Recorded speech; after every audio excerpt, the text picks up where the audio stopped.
So, joining me is Angela Levin to discuss all that is royal.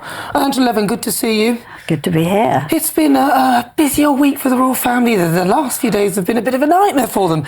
Let's go with King Charles, his vision of a slimmed-down monarchy. Is it going to plan? Well, I mean, he didn't know he was going to be unwell or that Catherine would be, because she's so fastly quick and eats well and all that sort of thing. So I think, you know, he didn't have that in mind. But I think it's also very, very difficult to choose who he would have. He's got his sister, Princess Anne, who's always there, works hard, incredibly hard, and only does slightly less engagements than him. And he's got the Duke and Duchess of Scotland, who are, you know, his youngest brother, and that's been terrific as well, because they just get on with things, Sophie and Edward.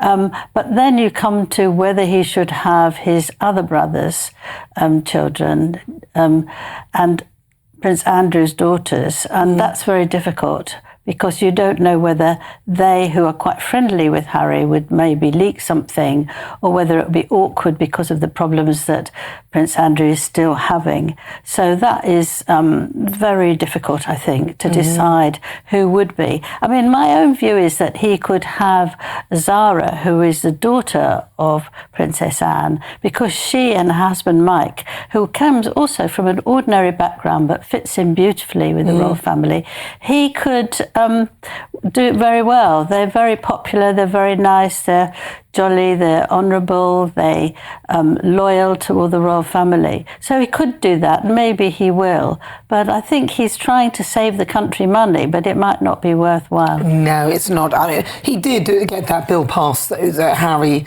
and Andrew can't sort of take over when he's not well. No. But they are still in the line of succession now, aren't they? Well, that's very interesting, actually, because they were in the line of succession. It's quite complicated to get them out. So what he did instead was to add Princess Anne and Prince Edward, because you only need 4, and it now is 6, so you can miss out Harry and Andrew. But what he did quite cunningly, but I believe positively cunningly, was to say that they cannot actually stand if I'm away or if that's right. I'm not well. So he stopped them having any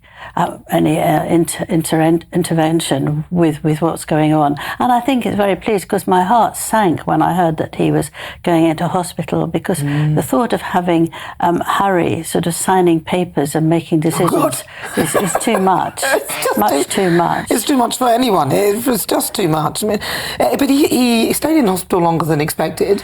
Yes. Which was concerning.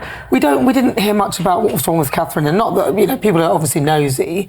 We don't know though, so it's a bit. I'm a bit worried about her, if I'm honest. Yes, well, I am too, because nowadays people don't keep you in hospital for very long.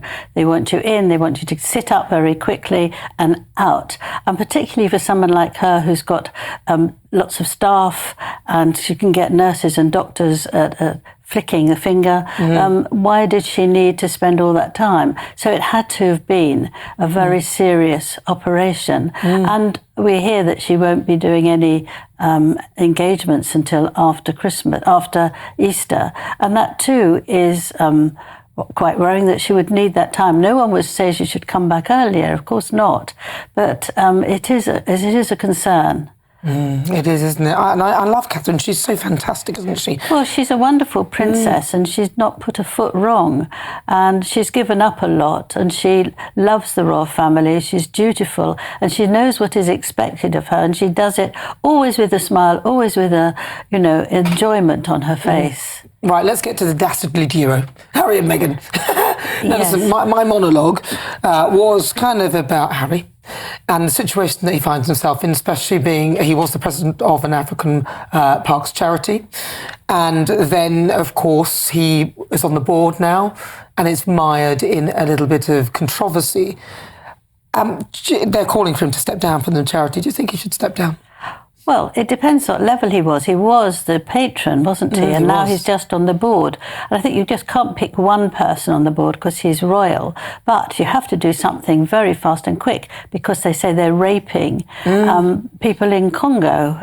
These are the guards. The guards are raping some of the... Yes. Yeah. And so that they really must do something. You can't let that come. And even the name of it, you know, African parks, you think how wonderful, it sounds great. But actually it has to be done for everyone who's on board, I think. But he did help run it for about 6 years. I mean, apparently he helped run it, then he was elevated to board status. I mean, this is the piece in the Mail, that's what it said about it. Yeah. But we don't know when the bad behaviour occurred. Well, it sounded like it was historic and been going on for some time. In which case, then he should stand down. He should stand down, especially since he's been on a soapbox of how bad Empire is, you know, with his Netflix stuff and how they're criticising, you know, the royal family and the way they have. Yes, to then, you know, I quite agree. And all the climate stuff that he preached about. But he's still in even further mud because of this whole thing with his immigration status. Yes, at the end of February, there's been an agreement that all the documents for people who've come to live in America are revealed, and that includes Prince Harry. Now, the trouble is has he mentioned that he takes a lot of drugs? Have they allowed him to come in regardless, or will they send him home to the UK? I mean, it's a huge thing. It's taking place in Washington by a judge, and there will be a decision made. So I think he should be quaking in his boots, actually, because, you know, it could make a very difficult situation. And I think if we heard that he was allowed to go through despite his drug taken, there would be a huge upheaval and huge, absolutely, how dare they do that? Yeah, because there's quite a few well-known people who have been turned away from America because of their so-called criminal records or you have to think, why on earth did he put that in Spare? That was his memoirs. Because he's an idiot? Well, I don't know. It's a question. Is that the answer? I don't know. Well, it's a very stupid thing to do if you know that you're not allowed to stay in that country if you're a drug taker, and to say that all the drugs that he's taken and why is a very, very stupid thing to do. Well, he's absorbed in his old royalness, doesn't he? He thinks he can get past anything. And very briefly, the Mirror. He's pushing for that action, his case, to come forward. Yes. Is that right? Yes. No, well, only 33 reports of him were released, and there are another over 100, I think, that haven't been. So he wants to come back and accuse them again and hopefully get a load of money. You think, Harry, he's still, I think it makes it 5, maybe 4, where he's going to court and trying to slap the British newspaper world. He can't stand us. But it's ridiculous, really. Why doesn't he move forward instead of looking back? These are things that happened long, long ago when he was a young boy. May or may not have happened, Well, when they hacked or they didn't hack. To hack or not to hack? To hack or not to hack, Angela Levin. Very good. And we should leave it on the hack. Hack.